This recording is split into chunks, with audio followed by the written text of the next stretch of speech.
भारतले राजनीतिक नक्सामा कालापानी र लिपुलेकलाई समेत पारेपछि नेपालमा सर्वत्र विरोध। कालापानी नेपालकै भएको परराष्ट्र मन्त्रालयको भनाई। राज्य व्यवस्था समितिले प्रधानमन्त्रीसँग छलफल गर्ने। गुप्तचर समेत नियुक्त गर्न सक्ने गरी छुट्टै अनुसन्धान ब्युरो गठन गर्ने प्रदेश 2 सरकारको तयारी। अनुसन्धान ब्युरो सम्बन्धी विधेयक कार्य व्यवस्था समितिबाट पास। बहुचर्चित ललिता निवास प्रकरणबारे अनुसन्धान थालेको न्याय परिषद एकाएक निष्क्रिय। छानबिन प्रक्रिया 3 महिनादेखि अलपत्र। अमेरिकी राष्ट्रपति डोनाल्ड ट्रम्प विरुद्ध प्रस्ताव गरिएको महाभियोग सम्बन्धी सुनवाई आगामी सातादेखि सार्वजनिक रूपमा हुने। ट्रम्प विरुद्ध बलियो प्रमाण फेला परेको विपक्षीको दावी। र च्याम्पियन्स लिग फुटबलको पछिल्लो खेलमा real Madrid, PSG, Bayern Munich र टोटेनहाम विजयी। म्यान सिटी एटलान्टासँग बराबरीमा रोकियो। नमस्कार, कान्तिपुर डायरीका साथमा केशु र म अनिल। समाचार अब विस्तारमा। भारतले हालै प्रकाशित आफ्नो नयाँ राजनीतिक नक्सामा कालापानी र लिपुलेक क्षेत्रलाई पुनः समावेश गरेकोमा तीव्र विरोध भएपछि परराष्ट्र मन्त्रालयले हिजो विज्ञप्ति जारी गर्दै ती भूभाग नेपालकै भएको जनाएको छ। विज्ञप्तिमा भनिएको छ, कालापानी क्षेत्र नेपालको भूभाग हो भन्ने विषयमा नेपाल सरकार स्पष्ट छ। यद्यपि त्यसमा भारतीय नक्साप्रति सोझै आपत्ति भने जनाइएको छैन। त्यसलाई लिएर प्रकाशित विभिन्न समाचार एवं टीका टिप्पणीप्रति नेपाल सरकारको ध्यानाकर्षण भएको मात्र उल्लेख छ। भारतले जम्मू र कश्मीरलाई 2वटा छुट्टा-छुट्टै केन्द्रशासित राज्यका रूपमा छुट्याएर जारी गरेको नयाँ नक्सामा कालापानीलाई विगतमा चाहिँ आफ्नो भूभागभित्र पारेपछि नेपालभित्र तीव्र प्रतिक्रिया उत्पन्न भएको हो। सत्तारूढ र विपक्षी दुवै दलका विद्यार्थी संगठनहरूले भारतीय अतिक्रमणको विरोध गर्दै राजधानीमा प्रदर्शन गरेका छन्। दार्चुलाको पश्चिमोत्तर कुनामा पर्ने सामरिक महत्वको कालापानी क्षेत्र 6 दशकदेखि भारतीय अर्धसैन्य बलको नियन्त्रणमा छ। परराष्ट्रको विज्ञप्तिमा सो भूभाग नेपालकै भएको हुनाले त्यसको सम्बन्धमा एकपक्षीय ढंगले गरिने कुनै पनि निर्णय मान्य नहुने उल्लेख छ।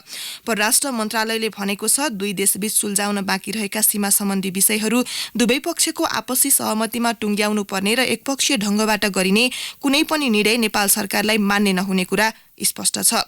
दोस्रो पटक चुनाव जितेको 5 महिनाभित्रै भारतीय प्रधानमन्त्री नरेन्द्र मोदी नेतृत्वको सरकारले तयार पारेको नयाँ नक्सामा नेपालको भूभाग भारतीय क्षेत्रमा समावेश गरिएपछि त्यसको चौतर्फी विरोध सुरु भएको हो।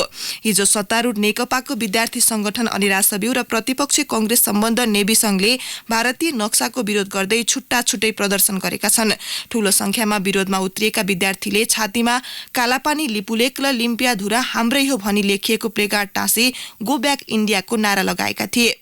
हालै सार्वजनिक नयाँ नक्सामा नेपाली भूमि कालापानी, लिम्पियाधुरा र लिपुलेकलाई भारतले आफ्नो भूभागभित्र गाभे पनि व्यवहारमा भने पहिलेदेखि नै यी भूभागमा कब्जा गर्दै आइरहेको छ। भारतले चीनसँगको युद्धपछि सन् 1962बाटै कालापानीमा स्थायी सैन्य शिविर खडा गरिआएको छ। नापी विभागका अनुसार महाकाली नदीवारी पर्ने हुनाले कालापानी आफ्नो हुनुपर्छ भन्ने नेपालको अडान छ।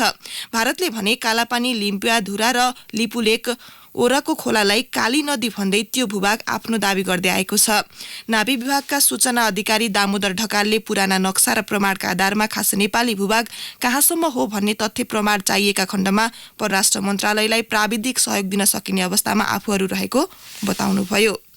प्रतिनिधि सभाको राज्य व्यवस्था तथा सुशासन समितिले लिपुलेक र कालापानीलाई भारतले आफ्नो राजनीतिक नक्सामा पारेको विषयमा प्रधानमन्त्री केपी शर्मा ओलीसँग जानकारी लिने भएको छ। समितिको हिजोको बैठकले प्रधानमन्त्रीलाई बोलाउने निर्णय गरेको हो।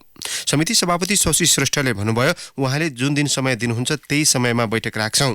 बैठकमा सांसदहरू डिला संग्रौला, झपट रावल, प्रेम सुवाल लगायतले लिपुलेक र कालापानीबारे सरकारको धारणा माग्नुपर्ने बताउनु भएको थियो।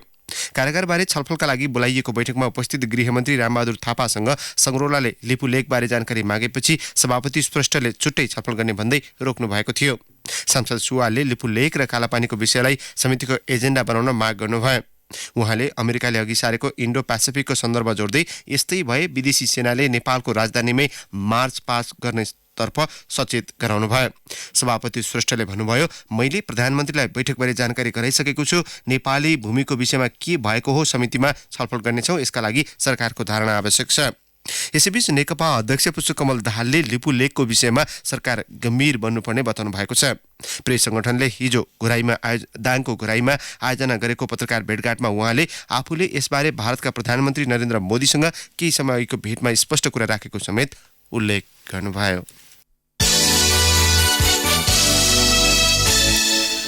सङ्घले भन्दा अघि प्रहरी विधेयक ल्याएको प्रदेश 2 सरकारले गुप्तचर समेत नियुक्त गर्ने गरी छुट्टै अनुसन्धान ब्युरो गठन गर्न लागेको छ। यसका लागि आवश्यक विधेयक समेत तयार पारेको छ। हाल मुख्यमन्त्री कार्यालयको विधान समितिमा पुगेको विधेयक छिट्टै प्रदेश सभामा दर्ता गराउने सरकारको योजना छ। प्रदेशको आन्तरिक मामिला तथा कानून मन्त्रालयले तयार पारेको प्रदेश अनुसन्धान ब्युरोको सम्बन्धमा व्यवस्था गर्न बनेको विधेयक कार्यव्यवस्था समितिबाट पास भइसकेको छ। आन्तरिक मामिला मन्त्री ज्ञानेन्द्र यादवले विधेयक प्रदेश सभामा दर्ता गराउने प्रक्रिया अघि बढाइएको बताउनुभयो। अनुसन्धान विज्ञ अवकाश प्राप्त सुरक्षा अधिकारी र मन्त्रालयको कानून शाखाको सुझाव सल्लाहमा विधेयक तयार पारिएको उहाँले बताउनुभयो। उहाँले भन्नुभयो, प्रदेश सरकारसँग सूचना सङ्कलन गर्ने आफ्नो निकाय छैन। अनुसन्धान ब्युरोले प्रदेश सरकारलाई आवश्यक सूचना सङ्कलन गरेर दिइनेछ। विधान समितिबाट सुझावसहित विधेयक मन्त्रालयमा फिर्ता आउने र थपघट गरेर दर्ताका लागि प्रदेश सभामा पठाइने मन्त्रालयका कानून उपसचिव अवध किशोर कुशवाले जानकारी दिनुभयो। ब्युरो स्थापना गर्न प्रदेश मन्त्री परिषद बैठकले आन्तरिक मन्त्रालयलाई अनुमति दिएको थियो। बहुचर्चित ललिता निवास प्रकरणमा जिल्ला अदालत काठमाडौँबाट भएको फैसलामाथि अनुसन्धान थालेको न्याय परिषद एकाएक निष्क्रिय भएको छ। ललिता निवास प्रकरणसँग जोडिएका 2 मुद्दामा तत्कालीन जिल्ला न्यायाधीश रमेश राज पोखरेलले शंकास्पद फैसला गरेको समाचार कान्तिपुरले प्रकाशित गरे लगत्तै न्याय परिषदले छानबिनका लागि प्रमाण सङ्कलन गरेको थियो। उच्च अदालत पाटनबाट समेत मिसेल ल्याएको न्याय परिषदले त्यसपछि छानबिन प्रक्रिया अघि बढाएको छैन। परिषद उच्च स्रोतले कान्तिपुरसँग भन्यो, पत्र पत्रिकामा प्रकाशित विषयवस्तुमाथि समेत आवश्यक परे छानबिन गर्ने हाम्रो नीति अनुसार गत साउन पहिलो साता त्यससँग सरकार पक्षबाट आवश्यक कागजात झिकाएका थियौं। त्यसपछि सबै चुपचाप बसेका छन्। कुनै दबाव वा प्रभावले छानबिन अघि बढ्न नसकेको जस्तो देखिन्छ। काठमाडौँ जिल्ला अदालतका तत्कालीन 1 नम्बर न्यायाधीश रमेश राज पोखरेलले दुवै मुद्दाको फैसला गर्नुभएको थियो। साउन पहिलो साता सुरु भएको छानबिन 3.5 महिनासम्म पनि पुरानै अवस्थामा छ। यसले उच्च अदालतका न्यायाधीशको बढुवामा प्रतिस्पर्धाका लागि पोखरेललाई सहज भएको छ। न्याय परिषदले उच्च अदालतमा रिक्त 12 न्यायाधीशको नियुक्तिका लागि सिफारिसको तयारी गर्दैछ। ललिता निवासको मुद्दामा आवश्यक प्रमाण र कागजात नजिकाई न्यायाधीश पोखरेलले 2 मुद्दाको फैसला गर्नुभएको थियो। ललिता निवासको 299 रोपनी सरकारी जग्गाको गैरकानूनी दर्ता सम्बन्धी विवाद जोडिएका 2 मुद्दामा दाबी नपुग्ने ठहर भएको थियो।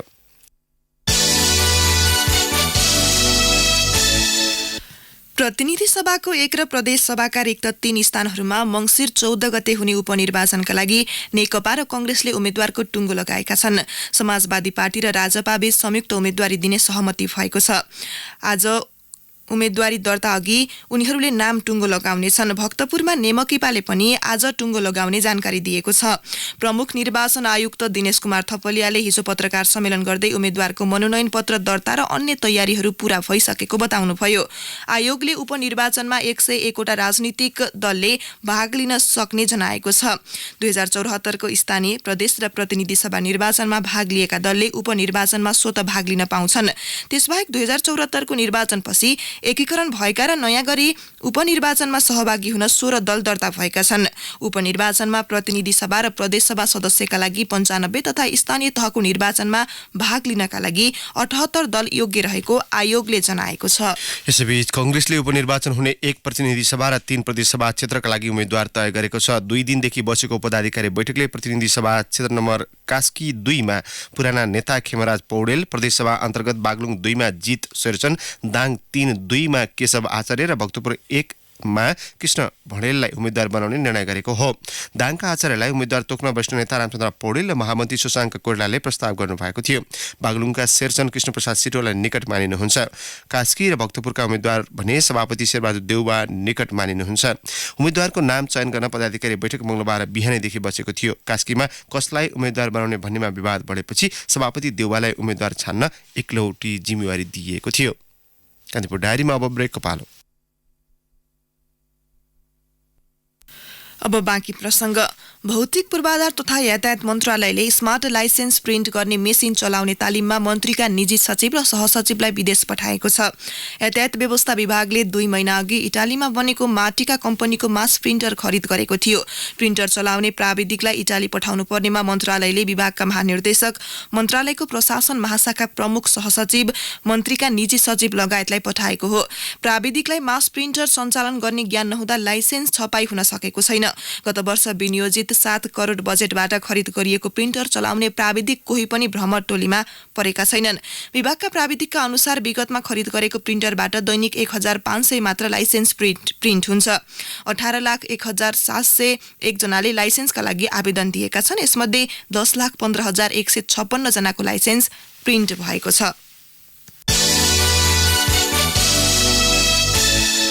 प्रदेश 3 सरकारले एक विद्यालय एक नर्स कार्यक्रम सबै स्थानीय तहमा विस्तार गरेको छ। सामाजिक विकास मन्त्रालयले सामुदायिक विद्यालयका विद्यार्थी र शिक्षकलाई स्वास्थ्य सेवा पुर्याउने उद्देश्यले गत आर्थिक वर्षमा नमुनाको रूपमा सञ्चालन गरेको कार्यक्रम चालु आर्थिक वर्षमा प्रदेशका सबै स्थानीय तहमा पुर्याएको हो।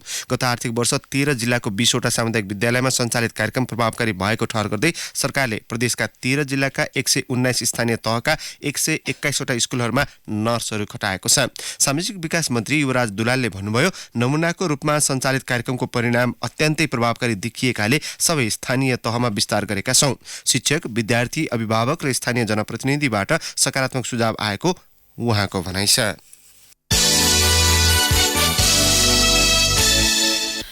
काभ्रेको बनेपाबाट अपहरित 14 वर्षीय किशोरलाई पर्सा प्रहरीले वीरगञ्जबाट सकुशल उद्धार गरेको छ। फिरौती रकम लिन आएका अपहरणकारी मध्येका एकलाई गोली प्रहार गर्दै पक्राउ पनि गरेको छ। वीरगञ्ज 25 सिर्सिया खल्बा टोलमा मंगलबार राति करिब 1 बजे अपहरित बालकका बाबुसँग बापतको पैसाको झोला पेस्तोल देखाई खोसेर भाग्दै गरेका राजकुमार दासलाई पक्राउ गरिएको प्रहरी उपरीक्षक सोमेन्द्र सिंह राठौरले बताउनुभयो। पर्साको पोखरिया नगरपालिका 6 सोनबरीका दासलाई सादा पोसाकमा खटिएको प्रहरी टोलीले गोली प्रहारपछि नियन्त्रणमा लिएका हुन्। दाहिने घुँडामुनि गोली लागेका उनको नारायणी उपक्षेत्रीय अस्पतालमा उपचार भइरहेको छ।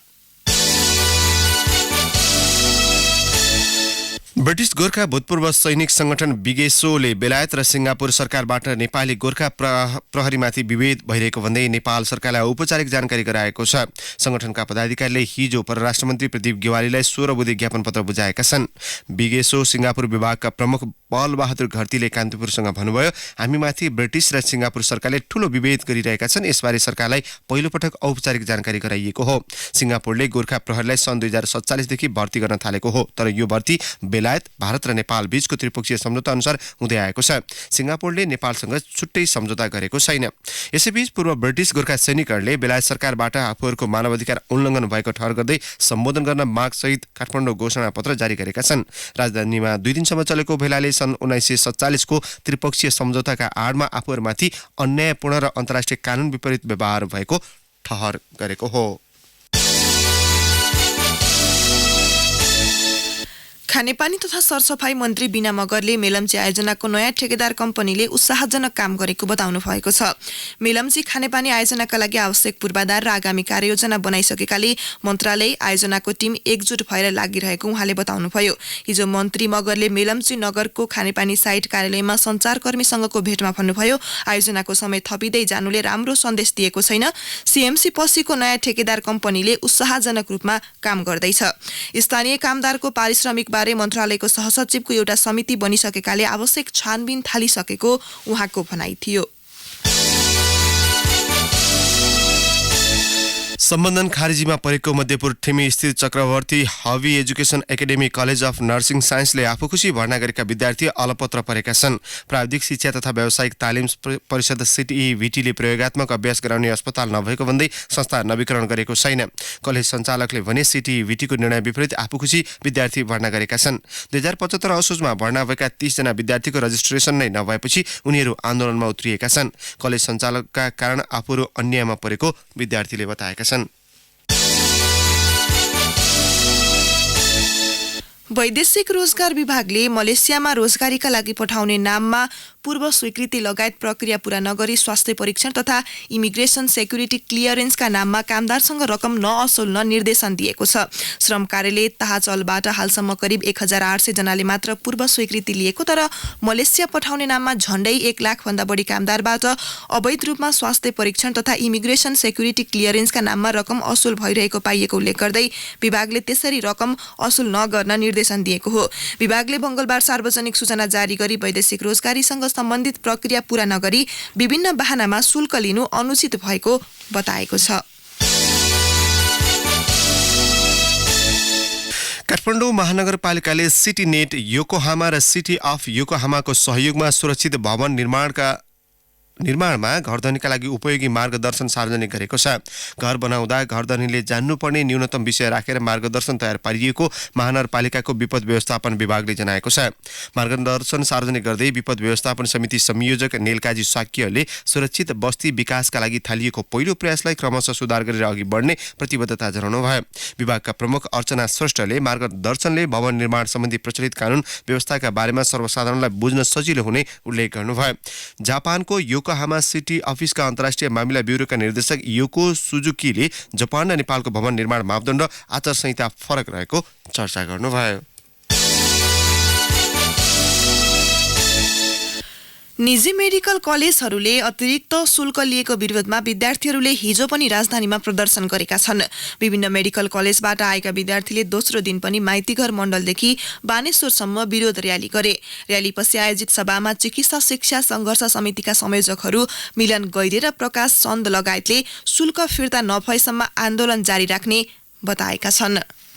कान्तिपुर डायरीमा पुनः ब्रेकको पालो। कान्तिपुर डायरीमा अब आर्थिक प्रसङ्ग। विद्युत महसुल समायोजनका लागि कानुनी आधार तयार पार्न विद्युत नियमन आयोगले विद्युत उपभोक्ता महसुल निर्धारण निर्देशिकाको मस्यौदा जारी गरेको छ। सरकारवालाको सुझाव लिएर केही सातापछि निर्देशिका लागू गर्ने आयोगले जनाएको छ। आयोगले निर्देशिका जारी गरे लगत्तै उपभोक्ताबाट उठाइने विद्युत महसुल समायोजनका लागि बाटो खुल्नेछ। महसुल निर्धारणका लागि सहजता होस् भनेर आयोगले महसुल निर्धारणको मापदण्ड तोकेर निर्देशिकाको मस्यौदा तयार पारेको आयोगका सदस्य एवं प्रवक्ता रामप्रसाद धितालले जानकारी दिनुभयो। विद्युत प्राधिकरणको शनिबार बसेको बैठकले उद्योगलाई दिइँदै आएको डेडिकेटेड र ट्रङ्क महसुल समायोजनका लागि आयोगलाई सिफारिस गर्ने निर्णय गरेको थियो। नेटलाइफ प्रस्तुत गर्दछ एजुकेसन प्रोटेक्सन प्लान, जसबाट पाउन सक्नुहुनेछ यहाँ र यहाँको बच्चाको दोहोरो जीवन बीमा। बच्चाको शिक्षा सुरक्षाको लागि बीमा शुल्क मिन्हा सहितको मासिक आय र बच्चाको उच्च शिक्षा, विवाह र व्यवसाय सुरु गर्न आकर्षक बीमा लाभ रकम। आजै यो जीवन बीमा लिएर बच्चाको भविष्यको लागि ढुक्क हुनुहोस्। थप जानकारीको लागि EPP टाइप गरी 32288 मा SMS पठाउनुहोस्। मेटलाइफ, तपाईसँगै जीवनमा अघि बढ्दै। नेपाल बैंकका कर्मचारी भूपराज कोइरालाले आर्थिक अनियमितता गरेको खुलासा भएको छ। कोइरालाले विभिन्न शाखामा प्रमुख रहँदा वास्तविकभन्दा बढी मुद्दती निक्षेप देखाएर बैंकबाट ब्याज असुल्ने र बढी भएको ब्याज आफ्नो खातामा स्थानान्तरण गरी अनियमितता गरेको आरोप बैंकले लगाएको छ। कोइरालाले करिब 60 देखि 70 लाखसम्म हिनामिना गरेको बैंकले प्रारम्भिक प्रतिवेदनले देखाएको छ। स्रोतले भन्यो कम्तीमा करिब 60 लाख रुपियाँ हिनामिना भएको देखिएको छ। अझै अनुसन्धान बाँकी रहेकाले रकम अझै बढ्न सक्छ। हाल यो मुद्दा को केन्द्रीय अनुसन्धान ब्युरो CIB ले अनुसन्धान गरिरहेको छ। कोइरालालाई बैंकले निलम्बन गरिसकेको छ। लेखा परीक्षणका क्रममा दोषी भेटिएपछि थप अनुसन्धानका लागि CIB लाई आग्रह गरिएको बैंकका प्रमुख कार्यकारी अधिकृत कृष्ण बहादुर अधिकारीले बताउनुभयो। अब एउटा अन्तर्राष्ट्रिय प्रसङ्ग। अमेरिकाको तल्लो सदनमा राष्ट्रपति डोनाल्ड ट्रम्प विरुद्ध प्रस्ताव गरिएको महाभियोग सम्बन्धी सुनवाई आगामी सातादेखि सार्वजनिक रूपमा हुने भएको छ। सार्वजनिक सुनवाईमा 3वटा मुख्य मन्त्रालयका अधिकारीहरूले सांसदहरूलाई जवाफ दिने कार्यसूची तय भएको बीबीसीले उल्लेख गरेको छ। आफ्ना राजनीतिक प्रतिद्वन्दी विरुद्ध अनुसन्धान गर्न युक्रेनका राष्ट्रपतिलाई ट्रम्पले दिएको दबावका कारण महाभियोग सम्बन्धी प्रस्ताव अघि बढाइएको हो। महाभियोग प्रस्तावमा नयाँ तथ्यहरू फेला परेका कारण बलियो मुद्दा तयार भएको अमेरिकी तल्लो सदन हाउस अफ रिप्रेजेन्टेटिभ्सका डेमोक्रेटिक सांसदले दाबी गरेका छन्।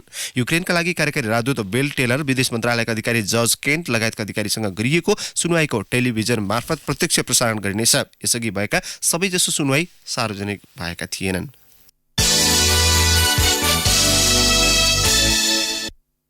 अब खेल प्रसङ्ग। च्याम्पियन्स लिग फुटबलको पछिल्ला खेलमा real Madrid, Paris Saint Germain, PSG, Bayern Munich र टटनह्याम विजयी भएका छन्।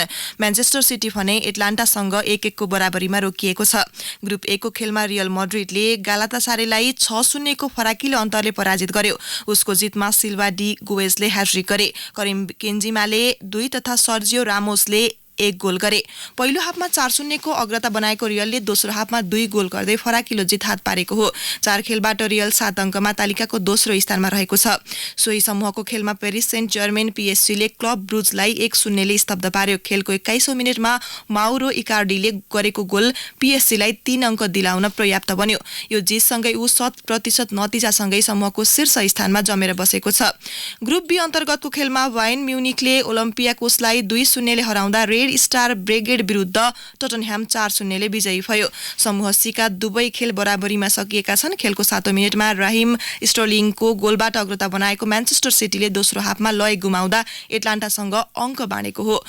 सोही समूहको खेलमा डाइनामो जाग्रेब र शाख्तार डोनेक्सले 3-3 को नतिजा हात पारे। युभेन्टसले लोकोमोटिभ मस्कोलाई 2-1 ले हराउँदै समूह डी को शीर्ष स्थान कायम राखेको छ। आरोन राम्सी र डुग्लास कोस्टाले गोल गर्दै युभेन्टसलाई जित दिलाए। समूह डी कै खेलमा वायर लिभरकुसानले एथलेटिको मैड्रिडलाई 2-1 ले पराजित गर्यो। अब मौसम सम्बन्धी जानकारी। मुलुकको मध्य र पश्चिमी पहाडी भूभागमा अधिकांशदेखि सामान्य बादली रही बाँकी भूभागमा आंशिक बदली हुने जल तथा मौसम पूर्व। यसलाई फेरि सुन्नुहोस्। मुलुकको मध्य र पश्चिमी पहाडी भूभागमा आंशिकदेखि सामान्य बदली रही बाँकी भूभागमा आंशिक बदली रहने जल तथा मौसम पूर्वानुमान महाशाखाले जनाएको छ। उच्च हिमाली क्षेत्रमा सामान्य हिमपात हुन सक्ने महाशाखाको अनुमान छ। केही बेर अघि 14 डिग्री सेल्सियस मापन गरिएको काठमाडौँ उपत्यकाको अधिकतम तापक्रम आज 23 डिग्रीसम्म पुग्न सक्नेछ। सूर्योदय बिहान 6:18 भयो भने सूर्यास्त भरे साँझ 5:16 हुनेछ। अहिलेलाई भने कान्तिपुर डायरीबाट साथी केशु र म अनिल बिदा माग्छौँ। नमस्कार। सूचना र मनोरञ्जनको संवाहक रेडियो राष्ट्रको रेडियो कान्तिपुर।